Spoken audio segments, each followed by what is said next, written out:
Welcome to this very special edition of the KJ Masterclass Live, the show which ensures that you profit from your time spent here with experts, either through the industry insights, information, or simply learning from them. And today we have Kameel Gaines. He is the CEO of Rig on Wheels Brokerage and Recruitment Services and the owner of Keg Global Consulting. And over the past 13 years, Kameel has made his mark as a recruiter and consultant for mega, mid-size, and small careers in the trucking and transportation sector. Welcome to the show, Kameel. Thank you. Thank you for that good introduction. Thank you for allowing me to be here.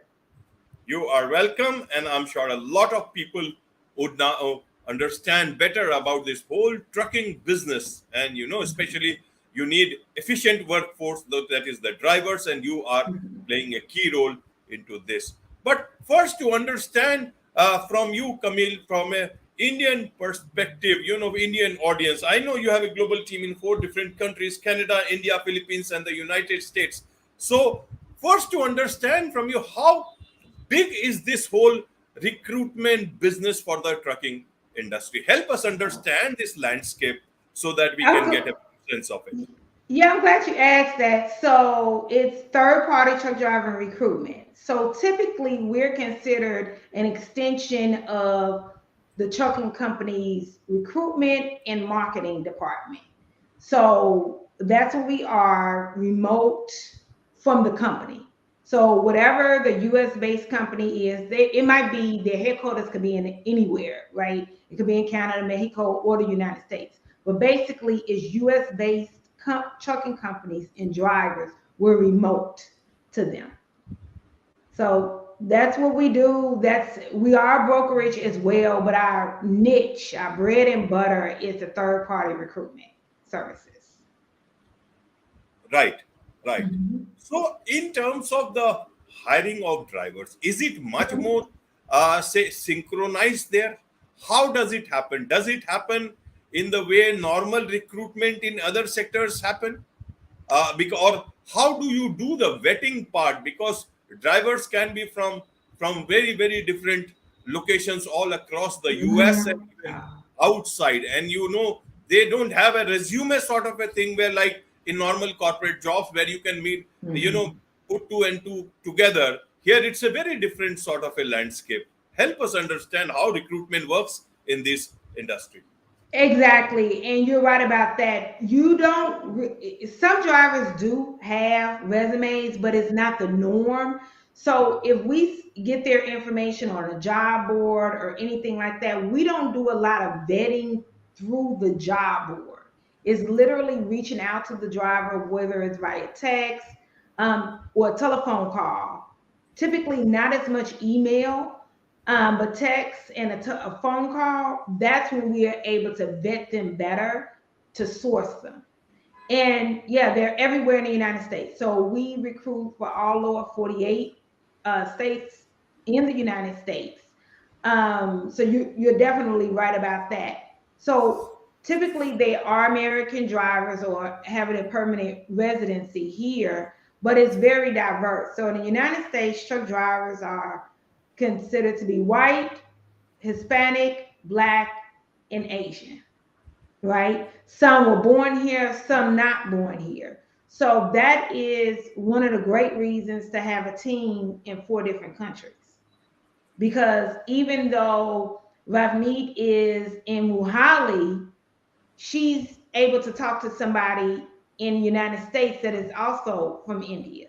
Now, of course, she recruits everybody, but it's always an easier conversation when you understand that person and person understands you. And I'm not just talking about accents, it's the familiarity with everything. Because we'll have a driver, for an example, since we're speaking of India. So we'll have a driver, he speaks perfect English. When she or he finds out that she either speaks Punjabi or Hindi, then they can also speak there. Deborah, she speaks Spanish natively. So it's the same thing. We talk to somebody in Texas, which that's where we are, Miami, California, and their native language is Spanish, then they start speaking Spanish. So Right. It's like that. Right, Kamil. Right.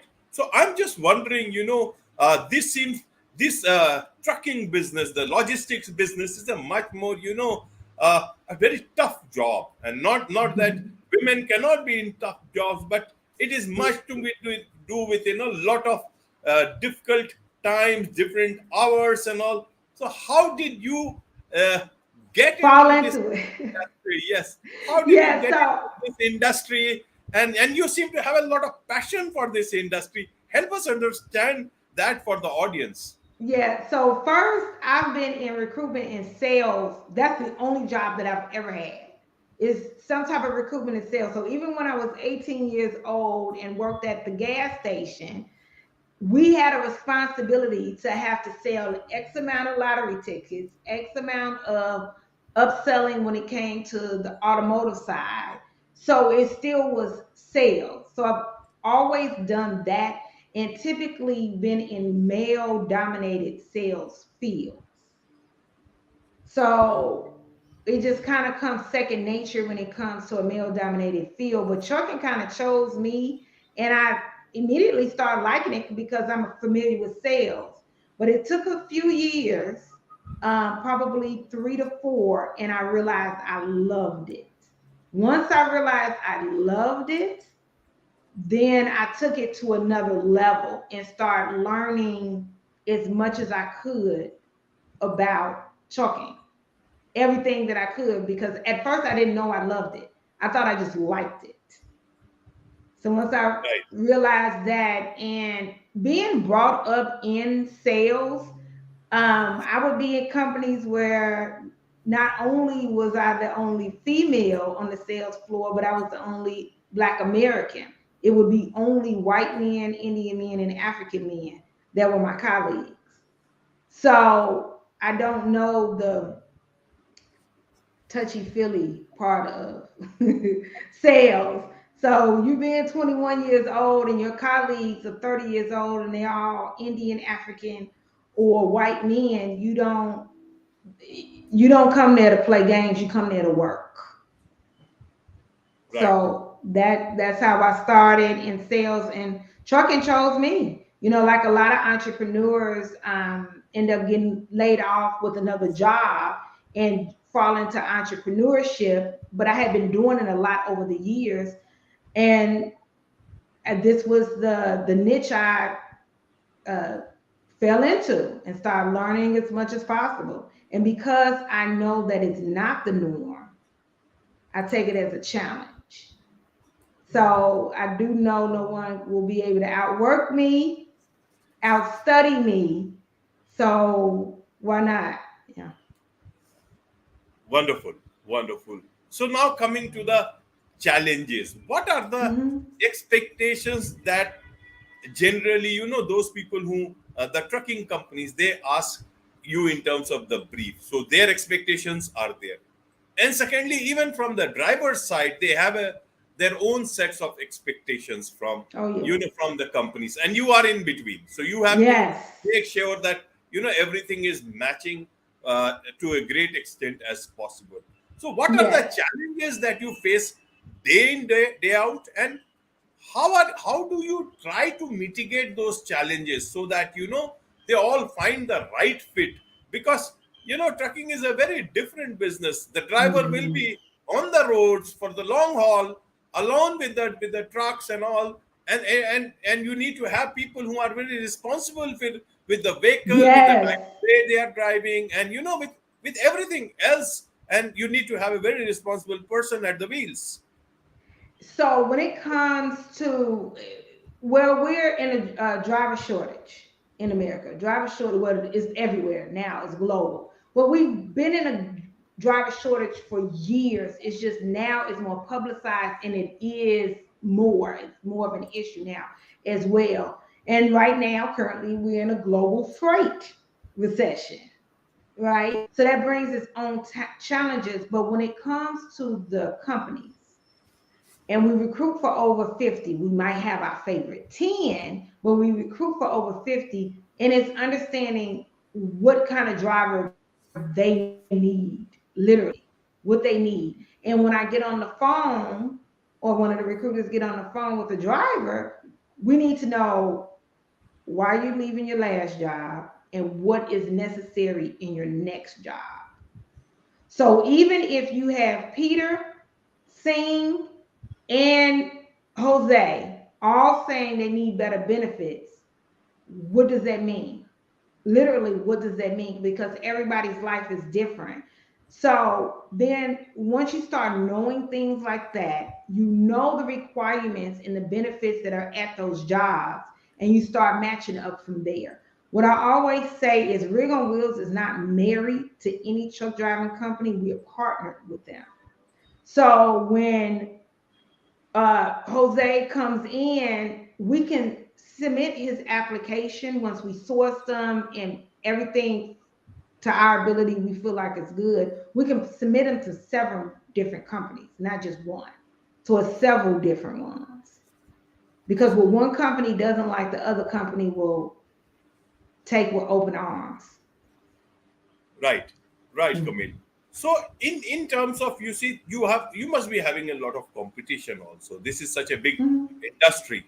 So how do you work to differentiate with your competitors in terms of providing services to the You companies, as well as providing services to the drivers, because they also have many options, like even the trucking companies may be having several options at the same they time. So do. how keep Mm-hmm. yourself competitive into this market as a very viable firm to go and do business with? Well, first thing, I keep my recruiting staff diverse. Okay. My recruiting staff will never be all of one thing because our truckers don't represent just one ethnicity. So that's the first thing you do is really adapt to that and then figure out what your niche is going to be within the industry.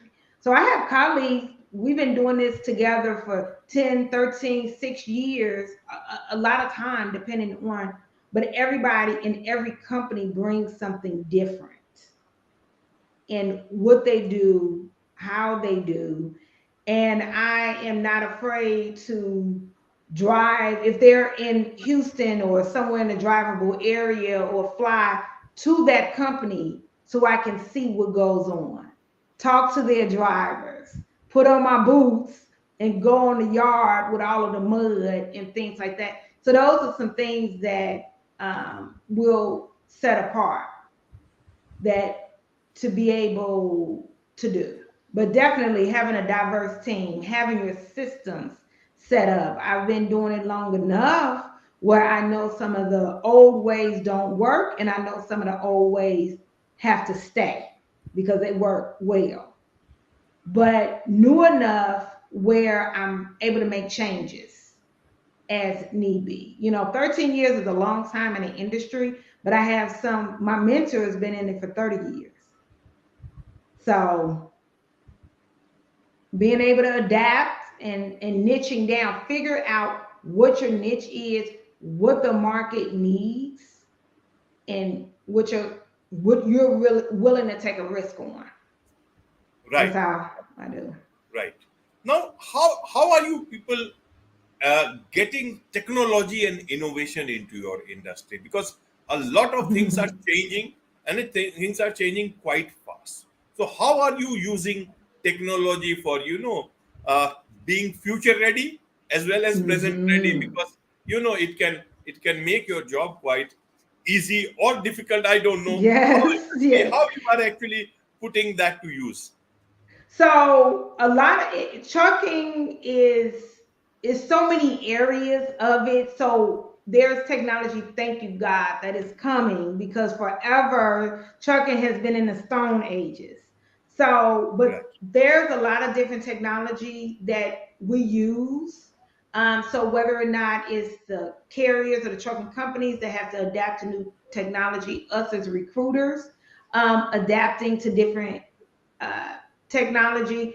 So we are a small company of about 10 recruiters. Then we have support staff and marketing. So with saying that, we're able to make changes faster than your very large companies, larger recruitment companies. So we're able to adapt to that. Another thing I do is I look at what your large carriers do, your large trucking companies, and say, I don't like this, but I like this. How can I mimic that? I use them as a roadmap. So if you have because we recruit for a lot of mega companies. So if they're using this particular technology to help with their recruitment staff, that means Rig on Wheels is going to do that same technology or something that's very comparable. So that's definitely how I look. I look at who is bigger and better and learn from them. It's a Right. good roadmap. Right, right, Kamil.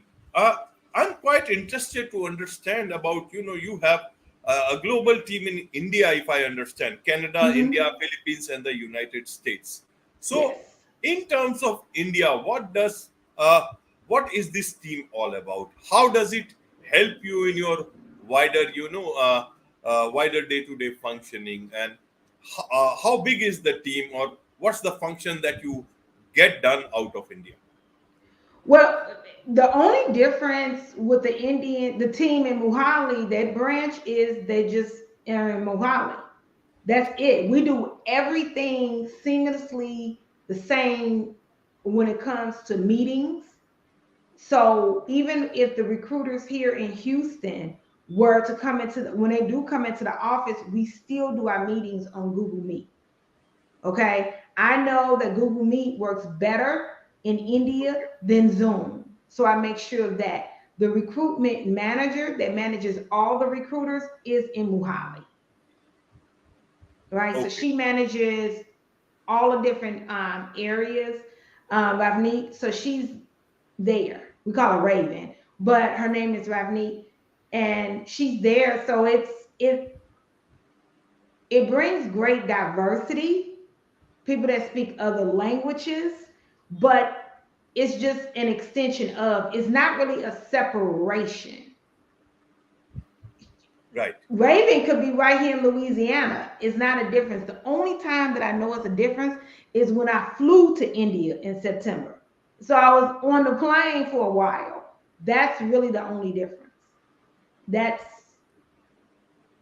and maybe the way I do payroll, because Right. it's not, each country might be different or something like that. But we use the same virtual systems. I just make sure the virtual systems work in all of the countries. Right. That's what a difference is.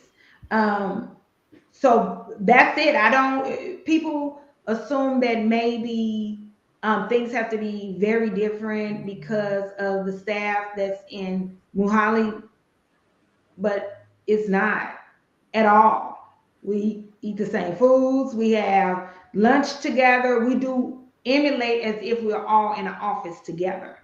So it doesn't matter if the staff, because some of my recruiters live right around they just work from home now because they have children. So they're able to get the kids at 3 o'clock from school. They live within 20 minutes of the office. Still actually right now, it's 9:16 Central Standard Time. Philippines, Canada, Houston, Chicago, and Mohali are all on a Google Meet right now doing the sales team meeting. Right now, there's no difference. Wonderful. Wonderful. Mhm. So, how do drivers, companies? How do they connect with you, with your company, so that they can professionally engage with you? How can people learn more about you? Well, our website is rigonwheels.com. We have companies reaching out on LinkedIn under Rig on Wheels or under me, Kameel Gaines. And then we're in most of the social media platforms, from Pinterest, which I know I messed it up, so my team gonna be really mad because I don't know how to pronounce it. Facebook, Instagram, TikTok, YouTube, and Twitter. We just got on Twitter. Oh, So and everything is under Rig on Wheels, and Most of them are also under Kameel Gaines as well. But that's how companies are able to get in contact with me. Definitely is uh, through the Rig on Wheels site, and if they want to email, they can email info@ Rig on Wheels, or they can go through LinkedIn. So those are normally the two ways that the companies get in contact with me, is LinkedIn or via the website, and going from there. Wonderful, wonderful. On this note, it's a wrap on this very special edition of the KJ Masterclass Live. Thank you so much indeed for joining us. Thank you.